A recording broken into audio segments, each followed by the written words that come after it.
Oui, bonjour. Alors, je vous présente l'ATS25 Max décodeur 2 avec sa dernière mise à jour du firmware qui est la version 4.20 du mois d'août 2024. Mais alors,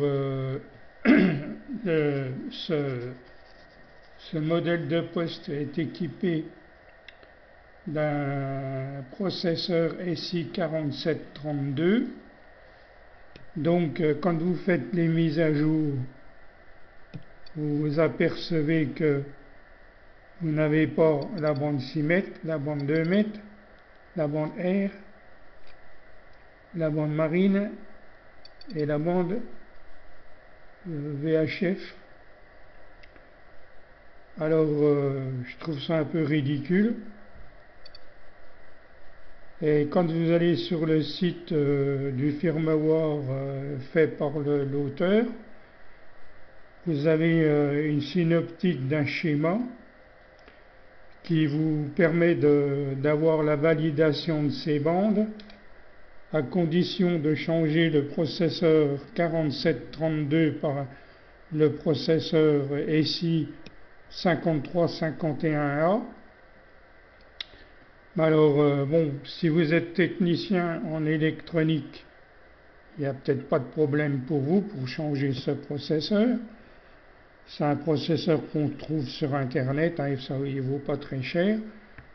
Mais quand vous regardez sur les sites de vente de ce type de poste, il n'y a aucun poste qui est vendu avec ce processeur SI 5351A. Alors, je ne vois pas l'intérêt de faire des mises à jour qui, en fin de compte, vous apportent rien à votre poste. Puisque déjà, dans le firmware d'origine, vous avez déjà les modes qui sont décrits ici. Voilà. Tous ces modes-là, vous les avez déjà dans les dernières versions de postes qui sont vendus en 4.20. Et donc, je ne vois pas l'utilité de ces mises à jour si ça vous apporte rien sur le poste. Alors, changer le processeur, oui, mais moi je ne suis pas technicien.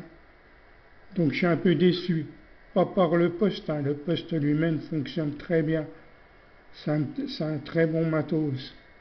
Mais par le commerce qui est fait autour de ça, c'est qu'on vous dit, ben voilà, vous pouvez faire des mises à jour de votre firmware. Et quand vous vous mettez à jour, vous apercevez qu'en fin de compte, c'est la grosse arnaque. Parce que ce qui vous est proposé là, vous ne l'avez pas. Parce que le microprocesseur d'origine, c'est un IC 4732. Et pour avoir la validation de ces bandes-là, il faut un processeur IC 5351A. Alors, je vais laisser tomber ça. Parce que j'en suis à mon 3e poste. Hein.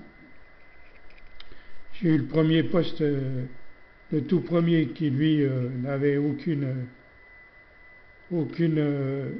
mode Digi.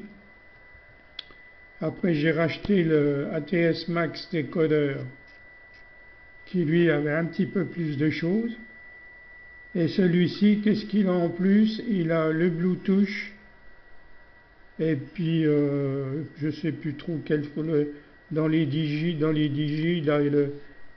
dans les Digi, là, le mode, il a le mode L là, en plus.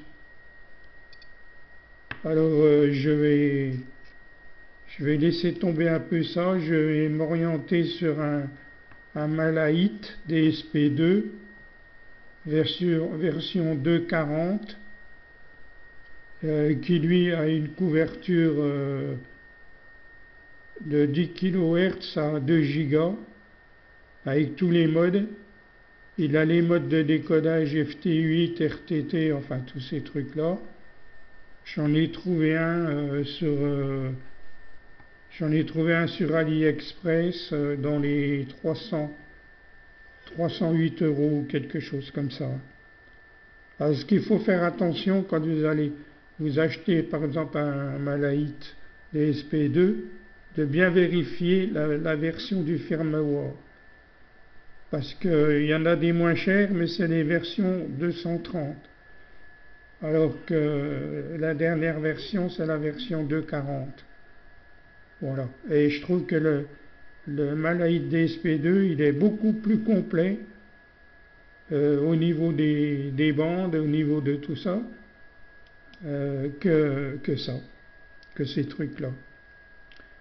Et d'ailleurs, avec ça, ils font marcher le commerce, hein, parce que vous avez des ATS Max 2, Max 1, enfin, j'ai l'impression qu'ils font durer un peu le plaisir pour faire du fric.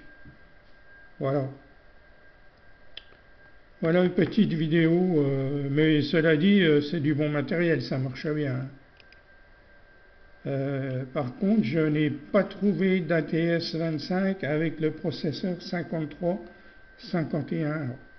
J'en ai pas vu. J'ai fait tous les sites de vendeurs qui vendent ce type de matériel et je n'ai pas trouvé ça.